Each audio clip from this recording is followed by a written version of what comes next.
I mean, it's the difference of trying to be versus being. Yeah. You have all these things.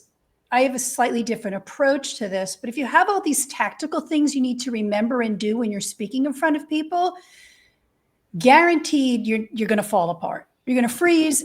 The nerves are, adrenaline's already flowing. And now I got to remember all these different points. You know, it's at some point, it just becomes innate.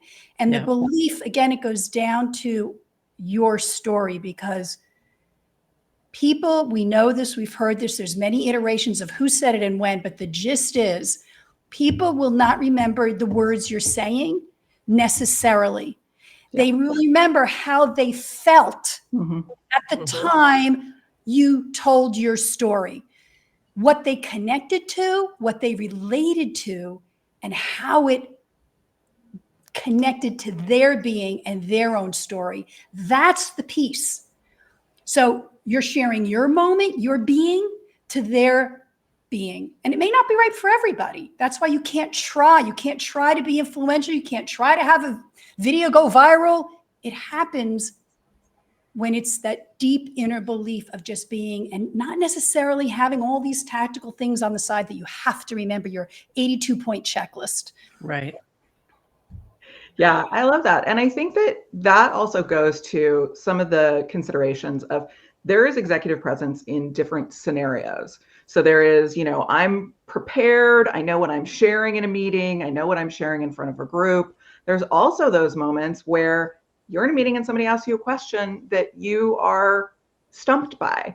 And so having, I think, Shelley, like you mentioned, having the ability to not feel like I have to go through my checklist, but having one or two things, skills, ways of communicating that you've practiced so that you aren't having to come up with it on the spot. The information you might be coming up with on the spot, but your system, maybe it's even as much as I'm always going to take a breath before I respond to anything.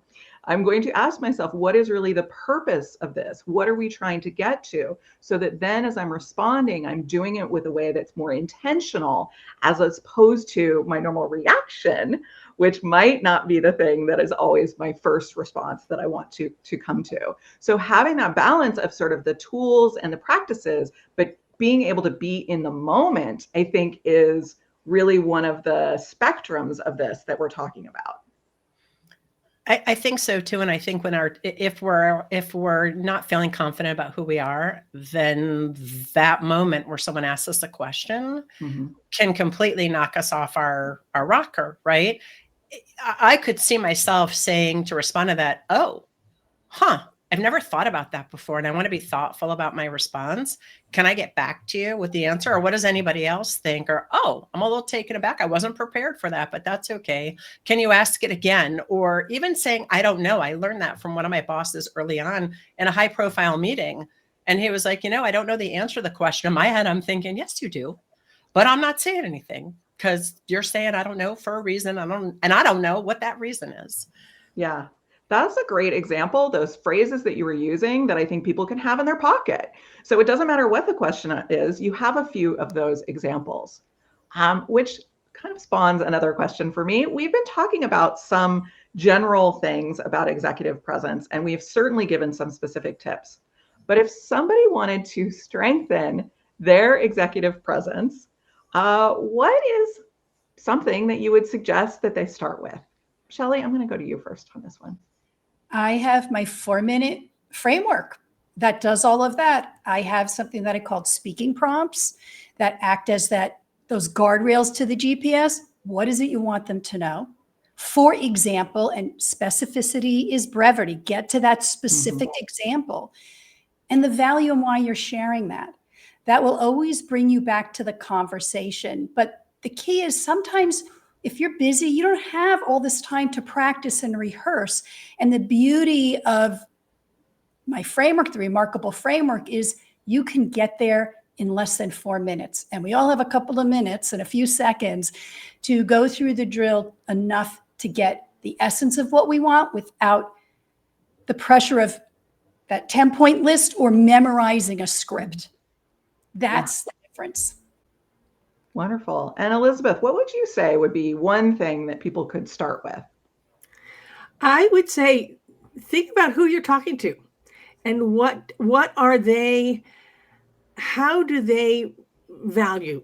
What do they value? And then when you're telling stories, talk about what's the benefit to them. Say, what's the problem that you've solved? How did you solve it? And what's the benefit to them or to the company, so they can understand why should they care? Yeah, so important. Jen? I think it starts with perception. The average human has 60 to 80,000 thoughts a day. 85% are negative and 95% are repetitive. We don't stand a chance in being present or having presence in any minute of every day, any day. So start with the assumption, I have perceptions about everybody, everything, and every situation. Before you walk into that meeting, just check in with yourself. What are my perceptions about myself as it relates to this meeting? How about the people in there? How about the work we're at work on?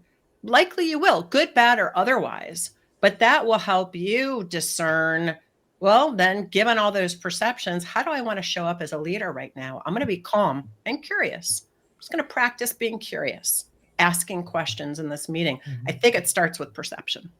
I have another question here. And this one is about our favorite topic, AI.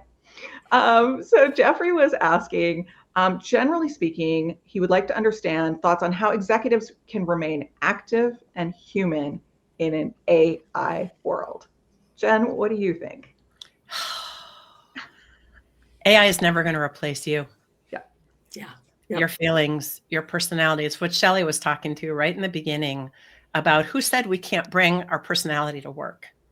AI is never going to replace that. AI is good for a lot of things, but it does not have emotion. And if you think AI is going to be a substitute for you being empathetic with an employee or being kind and direct in holding that employee accountable, you are sadly mistaken. So don't assume it's going to somehow replace you. It never will. AI can help with all sorts of the repetitive things, but where humans interact with humans. I mean, the one thing every organization has is people. And it's how people interact with other people. That's you. And that's what you can control. You can't control what they think. You can control how you show up. Yeah, I think it becomes even more important with AI to make sure that we do have sort of a human piece of that. As we are looking at what AI is taking over, again, we need more of that experience with true people and humanity and authenticity to go through that. Well, that's where that storytelling piece, comes into being, because AI does not have your experiences. AI didn't go to summer camp. AI didn't go to college. AI didn't have a first job. AI didn't, have a first, anything. It's just collecting information so it could summarize. And so that's your secret weapon, is to share those stories. And that's what people want to learn. That's how they're going to follow leaders, by the journeys they went on and the experiences. That's really, again, what people are connecting to. So it's really important. We're talking about authenticity and belief. It comes from that storytelling piece. So, and AI does not have those experiences. So you're a head start right there.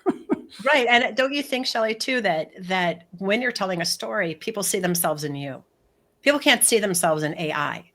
You're telling a story, maybe somebody just screwed up really bad in whatever goal they were attempting to reach. And you then are able to tell a story about, well, when I was at your level, I did the same thing. And here's how I dealt with it. Yeah. I realized just because I failed, I wasn't a failure, and people were going to pay more attention to how I recovered than the failure itself. So I think that's important too. People will remember how you made them feel. AI doesn't make me feel any kind of way. Go ahead, Shelley. I was going to add on to that. The movie, you're telling your story, and the movie of that listener their experience is connecting with that. Like, me too. Yep. Or I've experienced something like that. Or that's amazing. I always wondered about that. And that's the whole beauty of exactly what you just illustrated. Great news. The conversation continues. When you subscribe, like, and ring the bell, you'll know when a new episode has released. As always, speak remarkably.